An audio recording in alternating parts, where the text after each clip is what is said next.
Today we will start our biochemistry and clinical pathology practicals. First experiment of your syllabus, that is Introduction to Biochemistry and Clinical Pathology Lab. When you have to perform the curriculum content, at that time you have to do work, that is planning and assessment. The concept structure in this, that is, when you have to perform any laboratory experiment, you must have intellectual skill, motor skill and your positive altitude. What is intellectual skill? Inside the laboratory, you have to measure various chemicals. That is, when I have told you that you have to measure 10 ml of solution. Everyone will measure the 10 ml. Someone will consider upper meniscus, someone will consider lower meniscus. The measuring that will not come equally. So, the skill present inside you, that is the intellectual skill. And identification of the various chemicals that are present inside the laboratory. That is, some substances are corrosive, some are irritant, some are acidic, some that will produce fumes. So, that identification, that differentiation you can do inside the intellectual skill. Then, that is skill present inside you by birth, that is the intellectual skill. Motor skill, when someone said you that you have to measure perfect 10 ml of water. At that time, what's your triggeration of the person? That will be done. That is the trigger of your motor skill. When you are performing the practical, at that time, your attitude must be positive. That is, your aim is to measure accurate 10 ml of water. That is the positive attitude. So, when you are doing the practical, you must do with all the things, that is, you must take the help of intellectual skill, motor skill and your positive attitude that will give 100% reason. When you have to do the practical, you must do the logic, that is system approach. I have said you that you have to measure 10 ml of water. What you are requiring? First you have to take the apparatus, then water, then measure it. That is, first is planning, sequential planning, that you have to take all the apparatus.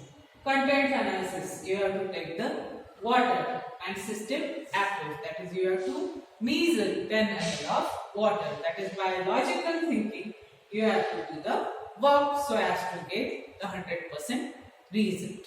This is the general introduction about the practical performance. Next, various apparatus we have to see inside the laboratory that are used in whole year.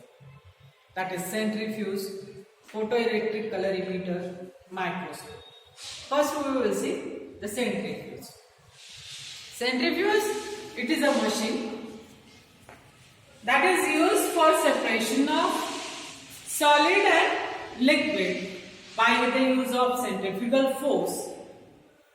That is the blood. When we have to separate the cells from the blood, at that time blood sample is taken, that is taken inside the test tube.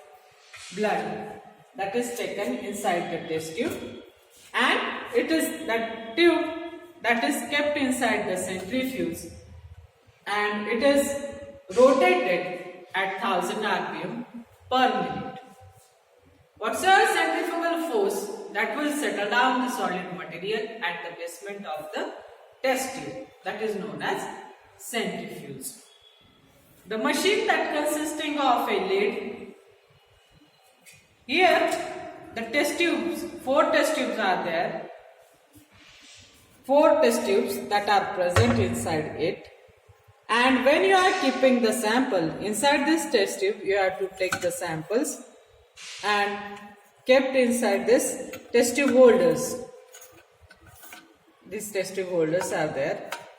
4,000, 10,000 that test tubes that are arranged inside the centrifuge depending upon the capacity of centrifuge. When you have to keep the sample that will be taken inside the tube, and then the lid must be closed, and here the knob is there. By adjusting this knob, you can adjust the RPM. RPM, that is revolution per minute. In 1 minute, you have to do whether 300 revolution, whether 500 revolution, 1000 revolution per minute. That you have to set. Make the button on. After 1 minute, after completion of time, close it. The sample, that is your slurry, that will be separate into solid and liquid. Solid will be settled down at the basement, liquid will come up at upper side. In case of blood, plasma will remain upper side. RBC, WBC, platelets, erythrocyte, thrombocyte, that will be settled at the basement. That is the use of centrifuge. Next is photoelectric coloring meter. Photoelectric coloring meter is used for obtaining the unknown concentration of sample. When particular concentration that is not known at that time, this is used, photoelectric colorimeter. The colorimeter absorption, that is directly proportional to the transmission of substance. Uncolored substance, that is made colored first, and then it is compared with the reference standard. The transmission that will be compared, and then the unknown concentration that will be determined. Here the machine that consisting of various parts are there. First, source of light. Here red light is there. This is source of light. From this right light that will goes. Here knob is there. This is filter. When this light that will passes through this filter, a particular wavelength that is selected by moving this knob, that is filter, yellow filter, green filter, violet filter, blue filter, filters of different wavelength that are fitted in this, so that particular wavelength light that will be passed inside the sample. This is called as cuvette. It is a sample holder. Inside this cuvette, zero adjustment that is done with the help of distilled water. Absorption and transmission is there. So zero adjustment that is carried out by using sterile water inside the cuvette, and then whatsoever absorption of the substance we have to measure, that colored sample that will be taken, and both the transmission, absorption and transmission of the substance that will be checked, and then unknown sample concentration we can determine. This is about the colorimeter. Power source, that is light, cuvette, wavelength, that is filter, various filter, zero adjustment knob. These are the parts of your photoelectric coloring meter.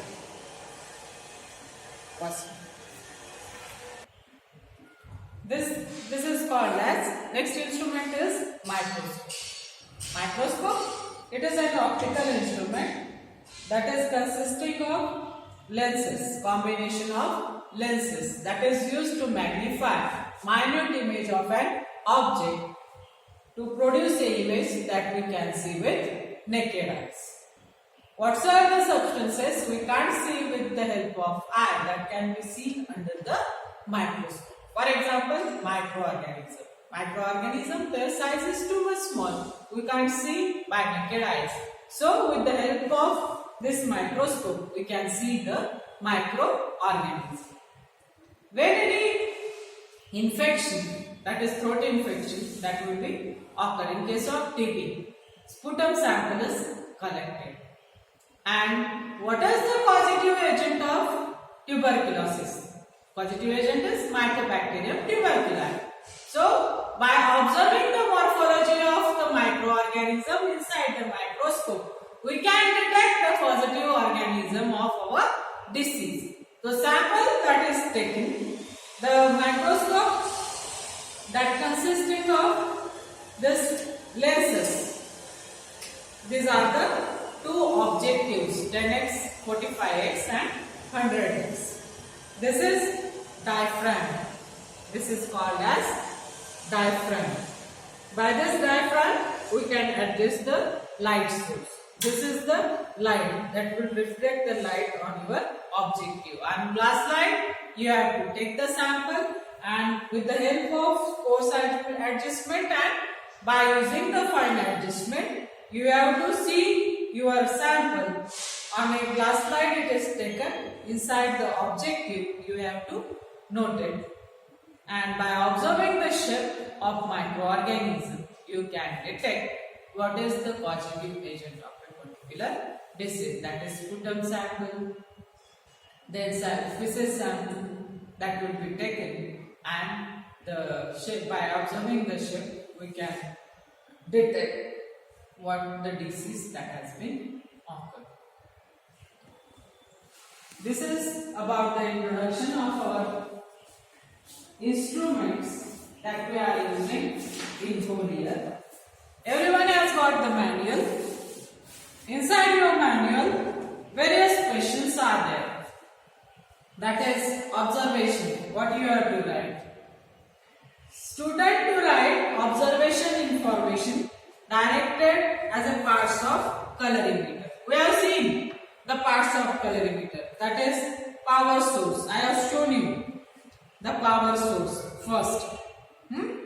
Then zero adjusting knob. The moving knob is zero adjusting knob. Then pilot lamp, filter, that is yellow filter, green filter, orange filter. Then cuvette, the sample holder, that is cuvette. Then 100 adjusting knob and microammeter. Whatsoever the transmission and absorption that will be seen, that is microammeter. So these are the parts of photoelectric colorimeter. Names of the charts that are displayed inside the laboratory. Charts that are displayed inside the laboratory are carbohydrate detection chart, then protein detection chart, then various sample that has been prepared, then periodic table that is present inside the laboratory. Various reagents that are present inside the lab, that are reagents that is required for identification of carbohydrate and proteins, that is acids are there, that is so concentrated for HCl, sulfuric acid, nitric acid, hydrochloric acid, then dilute acids are there, then Benedict reagent, Barford reagent, Selenoff reagent, Wallisch reagent, all the reagents that are present. Inside, below that, student have to do question answers. What is the importance of link diagram of the curriculum of subject? Link diagram that will shows you what you have to do. How the graphical structure helpful to understand the scope of subject. Inside your manual, before starting off our experiment, graphical structure is given. Knowledge of biochemistry and clinical pathology, that is gives the scope, that is prognosis and diagnosis of disease, that will be carried out by using the graphical structure. Then link diagram is given, that is core technology, technological subject, curriculum objective and job profile.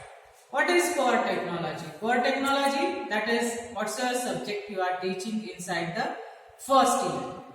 So text 1, chemistry 1, pharmacognosy, biochemistry and clinical pathology, then human anatomy and physiology and health education community pharmacy, that will comes under the core subject. Technological subject, what the technology you have to use inside your diploma. That is pharmaceutics 2, pharmaceutical chemistry 2, pharmacology and toxicology, then drugstore business management, pharmaceutical jurisprudence, hospital and clinical pharmacy. These are the technology subject.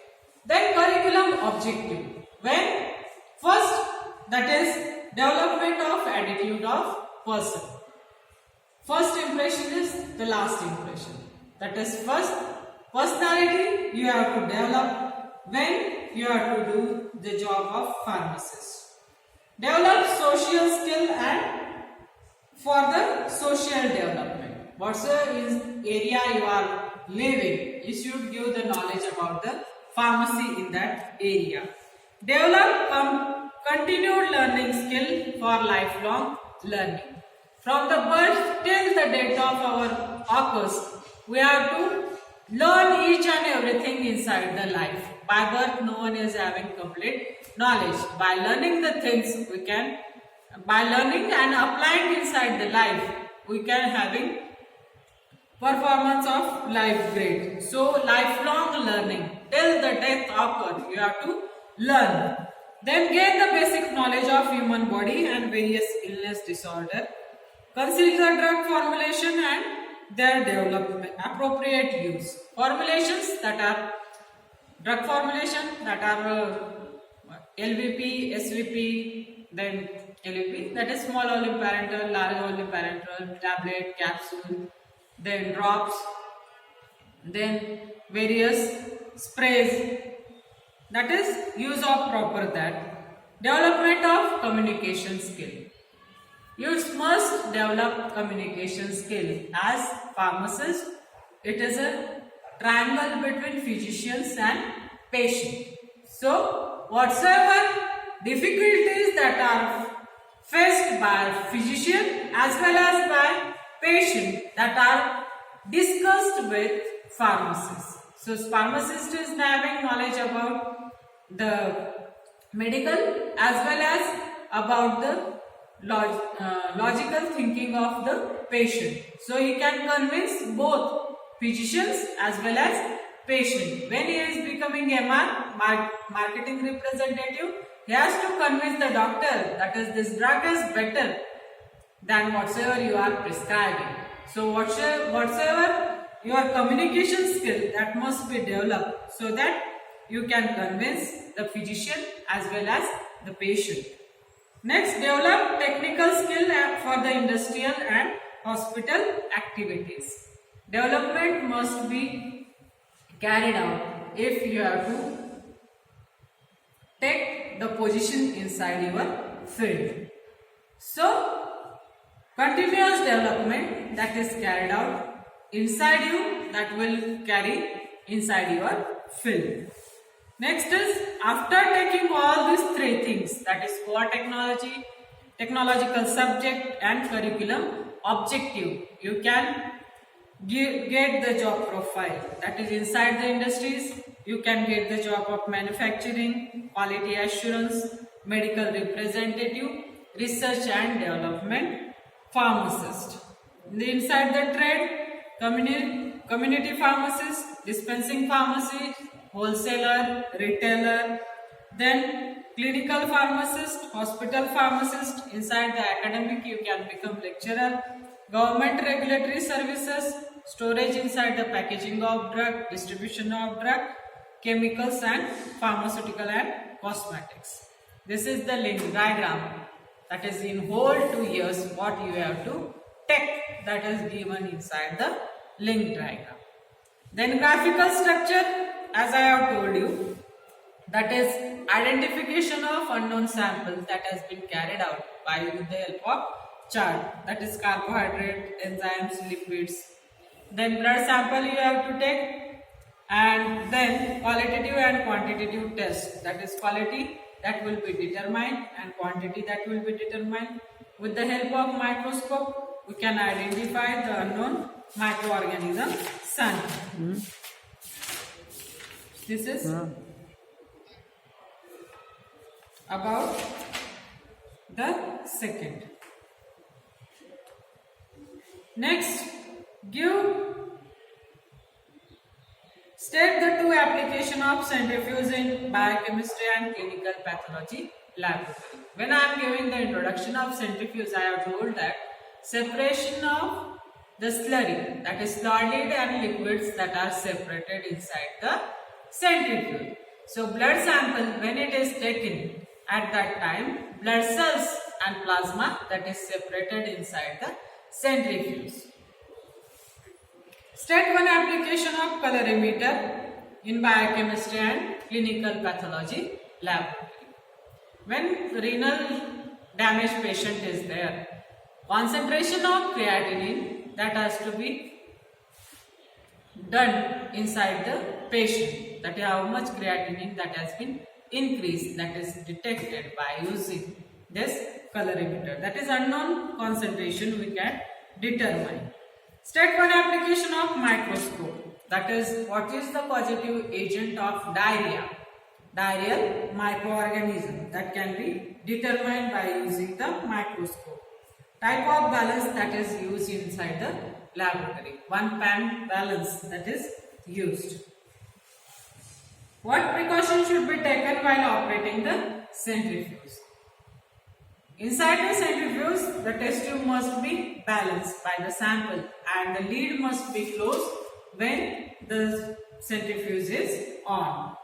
State the safety precaution that has to be taken inside the laboratory. You must wear apron when you are performing the practicals. What is the importance of aprons in view of safety? What's the chemicals, that is concentrated acid, if it will follow on your cloth, that directly burns. So whatsoever injury to your body parts that should not occur, that's why you have to wear the apron. State the precaution to be taken that when the pipetting out the solution. Pipetting solution, it may be acidic or it may be basic. So when you are pipetting out, that should not directly goes inside the mouth. Slowly you have to suck the solution with the help of pipette. What is first aid treatment for burn and flushing of strong acid and alkali bleeding? Inside the burn, you have to apply the ice on the burn side. Flushing of acid, strong acid, you have to apply sand on the acid. If you are adding water, then too much fumes that will come out, that will causes suffocation. So you have to add sand when acid, that will flush on the floor. Alkali, strong alkali, apply inside in case of bleeding. Tourniquet should be applied. That is tourniquet when blood withdrawal that is carried out, that whatsoever belt that is applied on the hand, it is called as tourniquet. So tourniquet is applied in case of bleeding. This is all about the introduction about the laboratory instrument inside the lab. Thank you.